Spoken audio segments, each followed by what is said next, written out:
This is a touching story of a young woman who her life took a different turn after she met a billionaire on the street. Sit back and watch out for what happened next. On one rainy morning, a woman stood in the rain, holding a baby.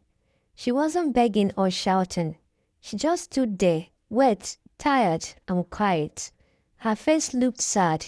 Her eyes were full of worry. She wasn't acting. Anyone could tell. Tunde saw her. He sat up in the back seat of his car. That morning, the rain was falling lightly but didn't stop. The sky over Lagos was dark and heavy. Cars and buses rushed past. People held umbrellas and walked quickly. But Mira stood still beside the road. She held her baby close to her chest. The baby, Zara, made small sounds. She was cold and wet. Her cloth was too thin. Rain had soaked it completely. Mira had no jacket, no bag. Her slippers were broken. Her pink dress stuck to her body. She had not eaten. Zara had not eaten either. She didn't move. She couldn't. She was weak. They had slept outside under a wooden roof beside a closed shop. Their only warmth came from hugging each other.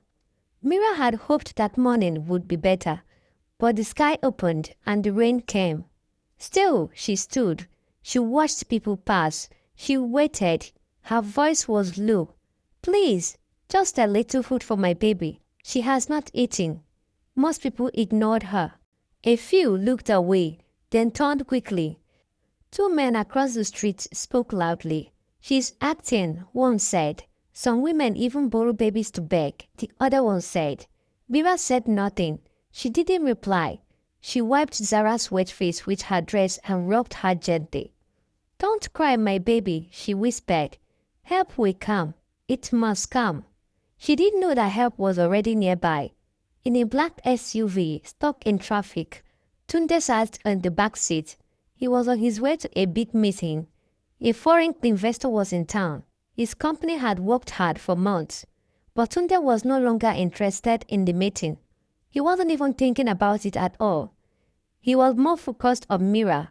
He looked out through the window, rain ran down the glass. As the car moved slowly, he saw something. "Stop the car," he said. The driver looked back. "Sir?" The car stopped by the roadside. Tunde opened the door and stepped into the rain. His shoes got wet. His fine suit began to soak, but he didn't care. He walked slowly to the woman. Mira didn't notice him at first. She was focused on her baby. Zara was quiet now. Her small head laid against Mira's chest. When Tunde reached her, Mira looked up. She saw a tall man standing in the rain. His clothes were wet. She blinked, unsure of what he wanted. "Good morning," he said. Mira nodded. She said nothing. "What's her name?" he asked, pointing to the baby. "Zara," Mira replied softly. "Has she eaten?" "No, sir, not since yesterday." He looked at the baby. Her lips were dry. Her eyes were half closed. "And you?" he asked. "Have you eaten?" Mira looked down. "No, sir, but I'm okay. I just want something for her." Tunde was quiet for a moment. He was in thought. Then he said, "Come with me." Mira didn't move. She wasn't sure. She had never spoken to a rich man before, never entered a car like that. But when she looked into his eyes, she saw no anger or pride, only care. She looked at her daughter. The baby's hands were no longer moving. "I will come, sir," she said. Tunde turned and walked. Mira followed him. The driver opened the car door.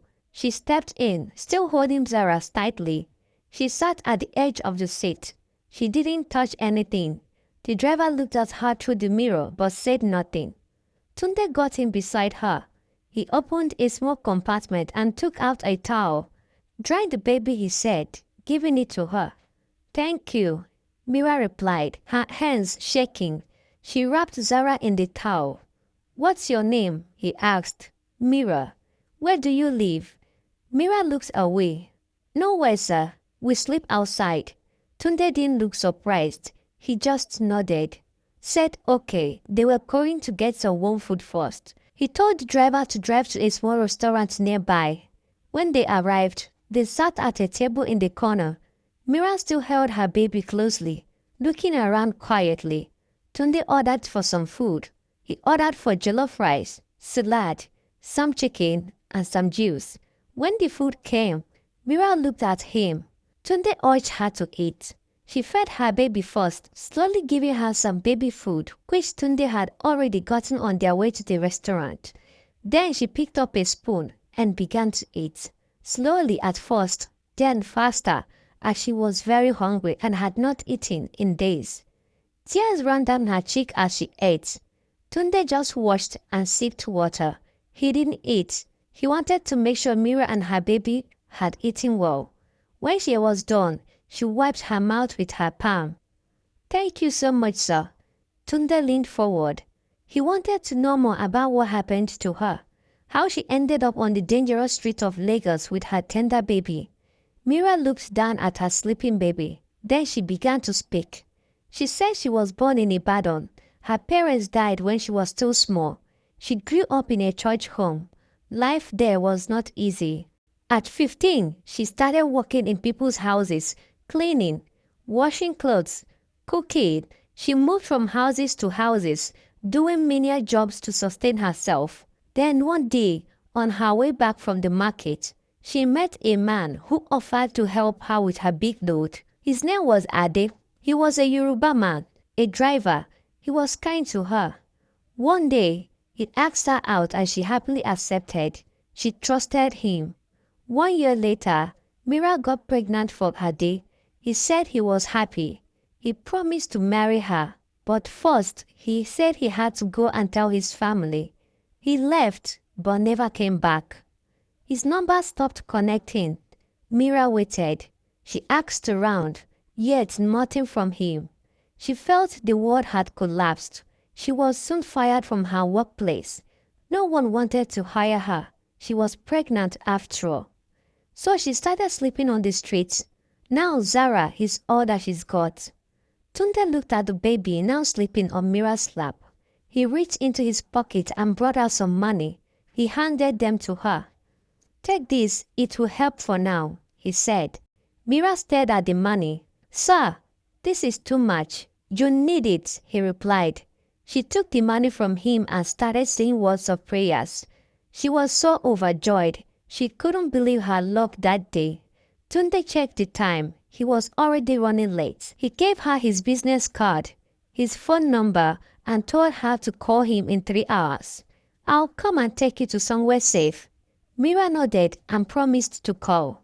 She had no phone, but she thought maybe she could borrow one later. She folded the card and hid it inside Zara's clothes, but she didn't see it fall. As she walked out of the restaurant fixing the baby's blanket, the card slipped out and dropped on the wet ground. No one saw it.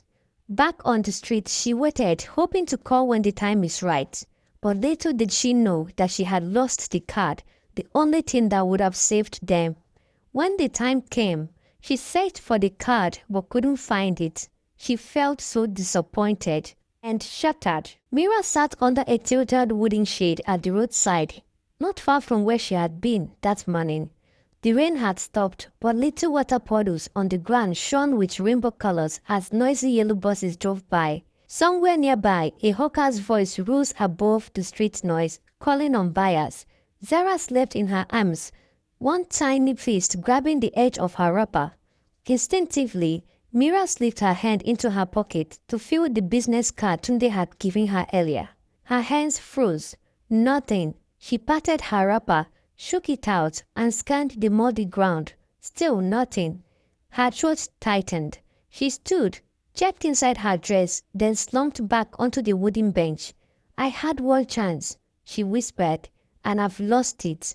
Across the city, Tunde was wrapping up a tense meeting. The investors had signed, the room still smelling faintly of strong air fresheners and biro ink. But his mind wasn't on the deal.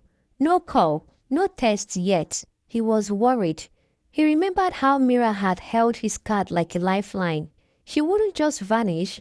He thought, is she safe? Could something have happened to her? He left the building, deciding to drive back to the restaurant. Just maybe he could find a closure. The streets were thick with after-work chaos, cyclists caught in between cars, a downfall conductor clanging coins against the bus door, a vendor balancing a tray of suya in the drizzle. At a crowded junction, he slowed for pedestrians. That's when he caught the sight of a woman with a baby under a small shade. A passing downfall blocked his view, its conductor yelling, but when it moved on, she was still there. He pulled over and stepped into the wet air. "Mira!" She looked up, startled, and wanted to explain herself. "You've been here all this time?" "Yes, sir. I searched everywhere for the card," she said softly. "I wanted to call." "Come." Tunde cut her off. "Let's get you somewhere safe first." At his house, Mira hesitated at the doorway. She could not believe her eyes. It was a mansion beautifully furnished. For a moment, she thought she was in a different world. Tunde watched her calmly and urged her to come in. She wanted to explain why she didn't call earlier, but he raised a hand. "You are here now, Mira. That's all that matters." A maid appeared with a gentle smile. "Come with me. Let's get you settled." That night, Mira bathed in steaming water for the first time in a long while. Zara wore fresh clothes and ate until she dozed off. Mira herself lay in a bed so soft it felt like it might swallow her whole. By morning, sunlight split through the curtains. Mira woke with a blanket tucked around her and her daughter sleeping soundly beside her. Before the day ended, Tunde brought a tailor to take her measurement and handed her a brand new phone. She was so happy. She had never felt this happy before. That evening, Sheyi flew in. He is Tunde's younger brother, and they used to be very close until Sheyi left the country to reside in Canada. He had earlier informed Tunde of his visits. Tunde excitedly drove to the airport to pick him up, and they both chatted and laughed on their way home. It's been 2 years since they had seen each other. When they got home, Tunde introduced him to Mira, who was watching TV in the sitting room with her baby. He had earlier told him about Mira and how he brought her home. One morning, Sheyi called them both to the living room. "There is something you guys should see." They drove down a quiet street at a freshly painted 2-bedroom flat where they all got in and Sheyi handed her the keys. "This is yours," he said. Her hands flew to her mouth. "I can't." "You can," Sheyi said firmly. "Our mother raised us alone. She taught us to help when we can." Mira sank to her knees, tears running down her cheeks. She didn't need to say a word. Her face said it all. The apartment was quiet. Soft white curtains moved as the wind came through the open window. Mira stood barefoot, her back resting against the wall of her new home. Across from her, Tunde and Sheyi stood, saying nothing. They wanted to give her time to think. She had a key now, a key to a real home. Her name was no longer on the street, but on house papers, on something that looked real and lasting. Mira looked around the room. She held Zara close, pressing her tiny head against her cheek, and she whispered, "We are home." Tunde smiled quietly. He didn't say anything but stepped forward, pulling a folded paper from his pocket. "We found a shop space," he said. "It's on a busy street here in Lagos. It's clean, safe, and in the heart of the city. We will help you start a small supermarket, not too big, but enough to begin." Mira's eyes widened. A supermarket? She could not believe her eyes. It all felt like a miracle to her. They promised to get someone who would help her manage it till she's ready to handle it herself. Mira's hands shook as she took the paper. The words blurred because of the tears in her eyes. She dropped to her knees and cried. But this time, they were not tears of pain. They were tears of relief and joy. Tunde bent over to comfort her, placing a hand on her shoulder. He tried helping her stand. She looked at him. Her lips moved, but no sound came out. "You are safe now," he said quietly. Days passed slowly. Mira began to find her rhythm in her new life. She now looked more beautiful than ever, wore new clothes, made beautiful hair, likewise her baby. In the mornings, she cleaned the apartment, opening the windows to let the warm Lagos air in. In the afternoons, She sat in the supermarket, watching how her manager arranged goods and spoke to customers. She had so much to learn from her. In the evenings, she would walk around the compound with Zara. She would read her some stories and African tales. She had changed a lot, not because she forgot her past, but because she had found hope. A new chapter in her life had opened. One warm Thursday, the phone rang. Mira was in the small office inside the supermarket. She was busy arranging some papers in the office. The air smelled of new paper. It was an unknown number on the screen. At first, she thought of ignoring it, but something told her to pick it up.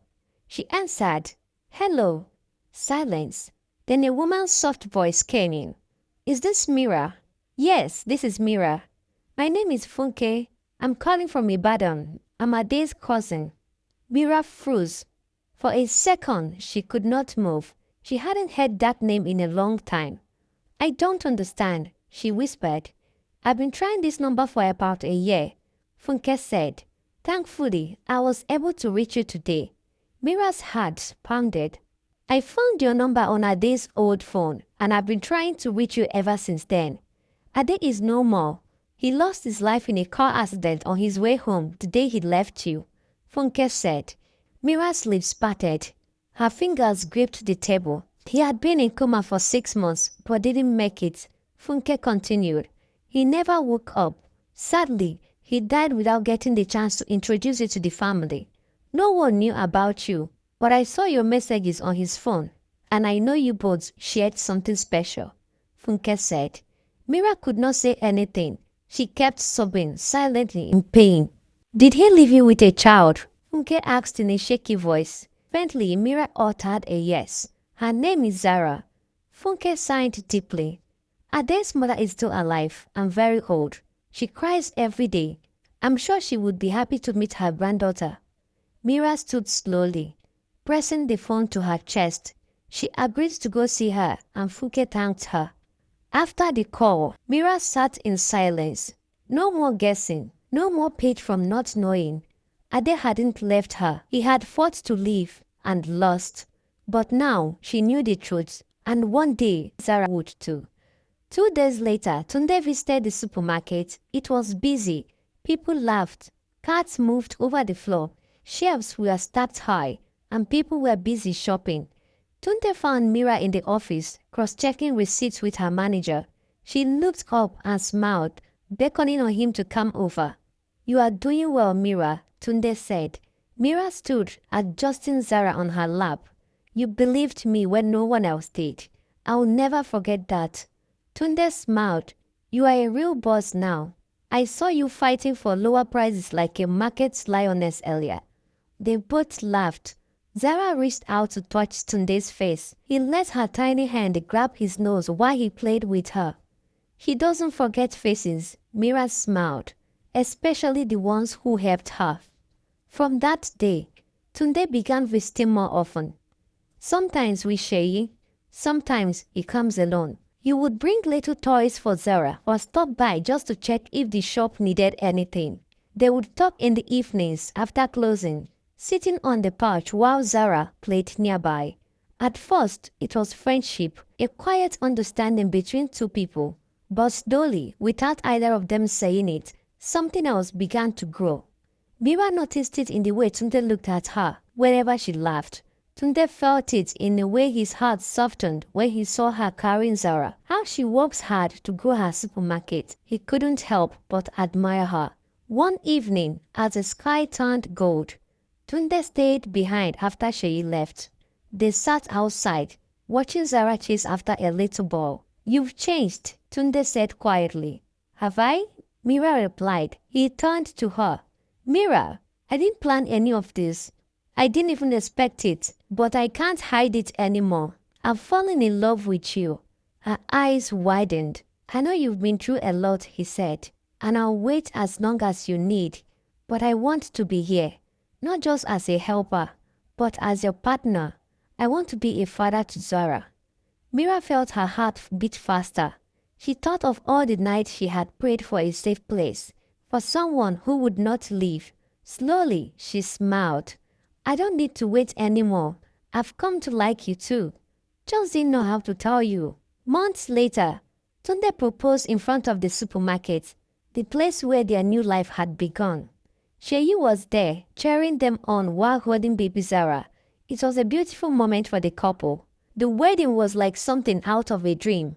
A grand hall filled with flowers, lights, and music. Mira wore a long white dress that shimmered under a chandeliers. Tunde stood tall in a fine suit, his eyes never leaving hers. There was laughter, dancing, and the smell of sweet cakes. Friends, relatives, and even customers from the supermarkets came to celebrate with them. Ade's mother was there too, holding Zara on her lap, smiling through her tears. The couple danced and laughed. From then on, they lived as one beautiful family. Never judge people based on where you meet them in life, for everyone has their backstory. One moment of compassion, one single act of help, can become the chapter that saves someone's life. If you enjoyed watching this story, like, share, drop your comment, and don't forget to subscribe to our channel for more interesting stories. Thank you for watching. See you in the next story.